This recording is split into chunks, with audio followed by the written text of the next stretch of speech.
Bienvenido a este espacio de formación, la vía, tu espacio y las señales de tránsito. Acompáñanos a aprender un poco más de nuestras obligaciones como actores viales. ¿Cuál es mi lugar en la vía pública? Si eres peatón, queremos contarte cuál es tu espacio en la vía. Puedes hacer uso de la ciclovía, de las aceras o andenes, de las vías peatonales, de los pasos peatonales a desnivel tales como puentes o túneles, y de los pasos peatonales a nivel como las cebras y demás zonas de la calzada que están debidamente delimitadas y demarcadas. Aquí también podemos incluir los reductores de velocidad tipo trapezoidales o conocidos como terrazas. Estas son las vías destinadas para el uso en el caso de que tú seas peatón. Recuerda que usar una vía distinta a la que te acabamos de exponer puede implicar riesgo para tu seguridad.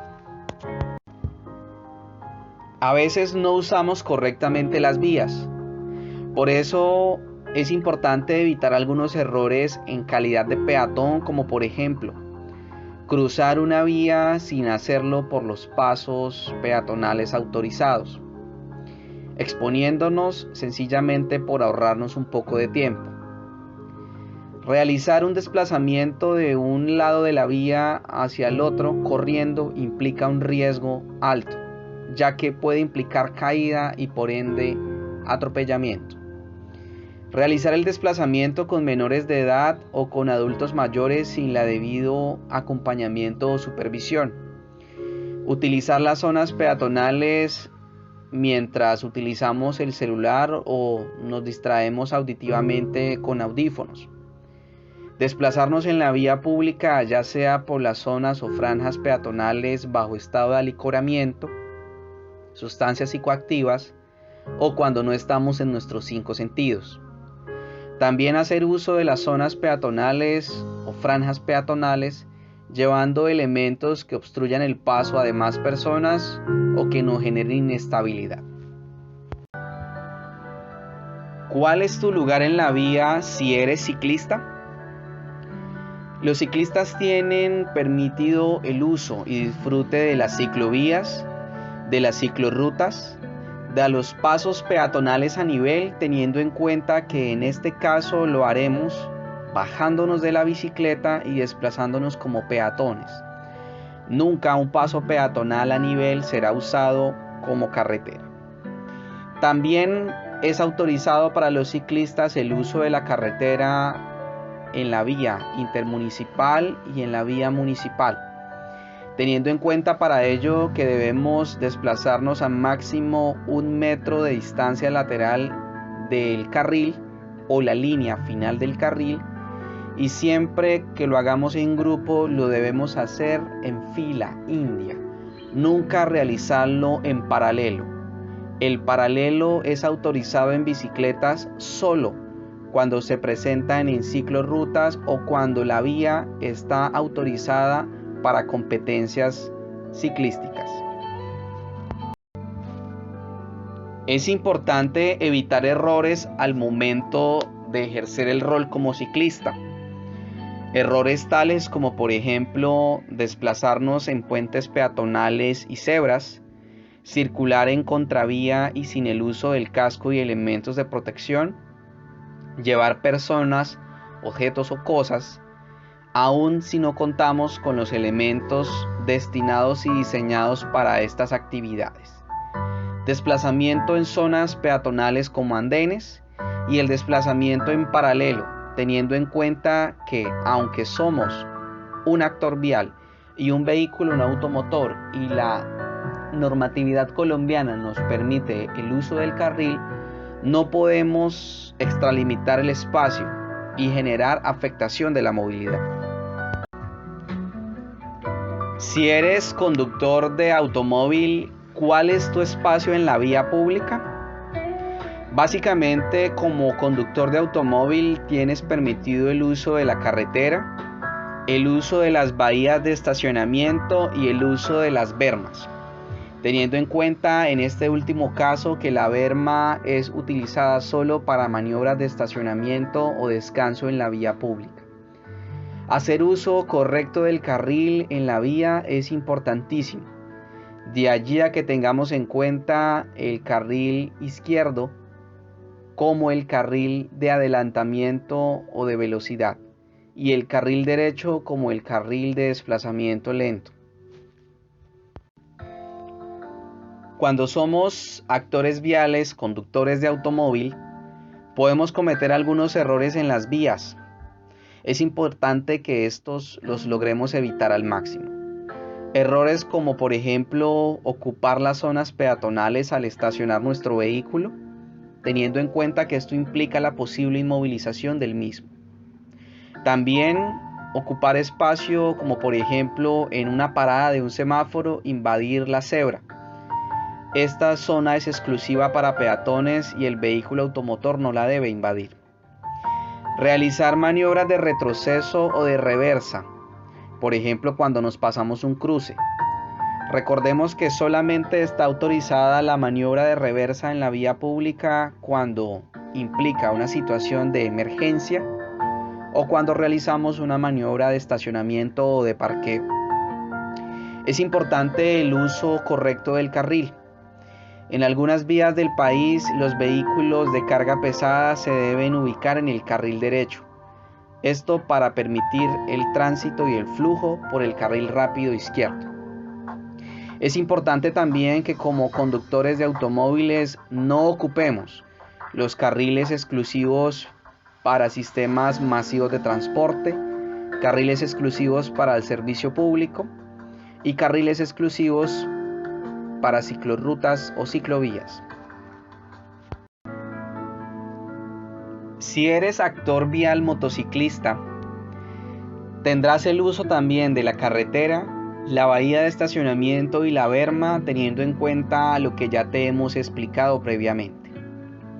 La motocicleta, al ser un vehículo automotor, también deberá cumplir con los lineamientos de desplazamiento establecidos por el Código Nacional de Tránsito y tendrá prohibido el ingreso a zonas como por ejemplo andenes, ciclorrutas o ciclovías.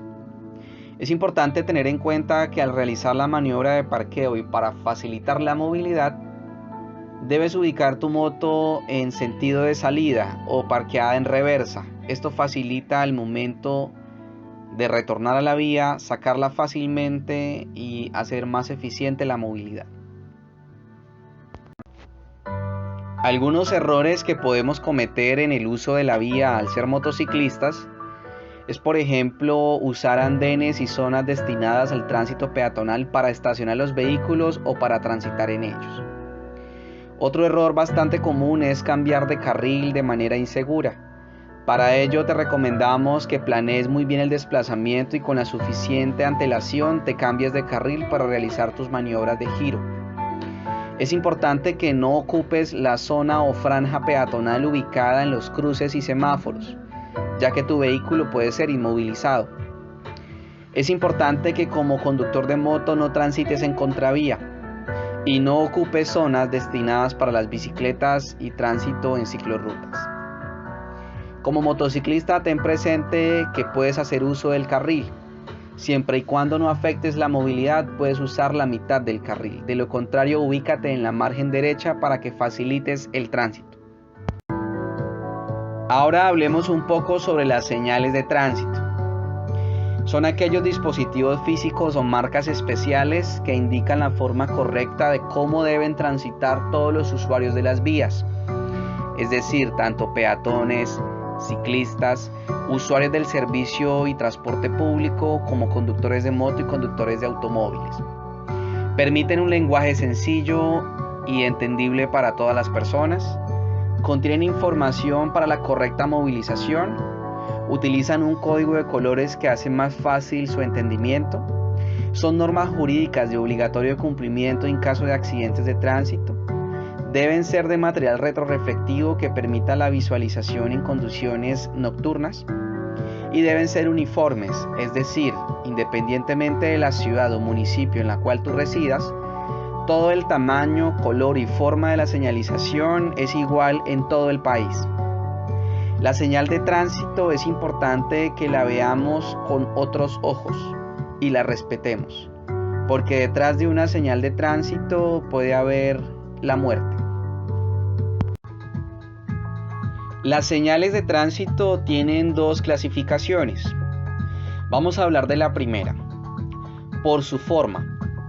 Las señales se pueden clasificar por su forma en un grupo denominado señales verticales, que son aquellas señales que vemos por encima de la carretera, tales como colombinas, pasacalles y banderas. También podemos encontrar aquellos elementos como maletines y otros elementos que se pueden mover o dejar permanentemente en la vía.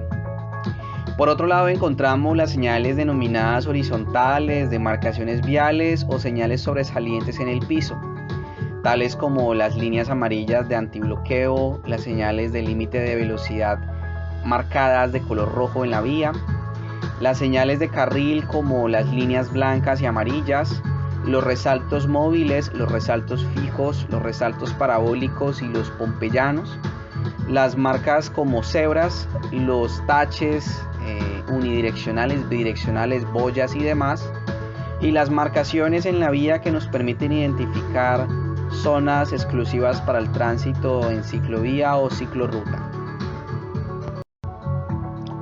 Por otro lado, y aún en la clasificación de la forma, podemos encontrar las señales auditivas, como por ejemplo el silbato del agente de tránsito o el dispositivo sonoro de los semáforos inteligentes o semáforos para personas con limitación visual. También podemos encontrar otras señales como las denominadas lumínicas. En este grupo podemos encontrar los semáforos peatonales, vehiculares y demás clases de semáforo, y también los bastones de luz y demás dispositivos lumínicos que encontramos, por ejemplo, en áreas de mantenimiento en las vías.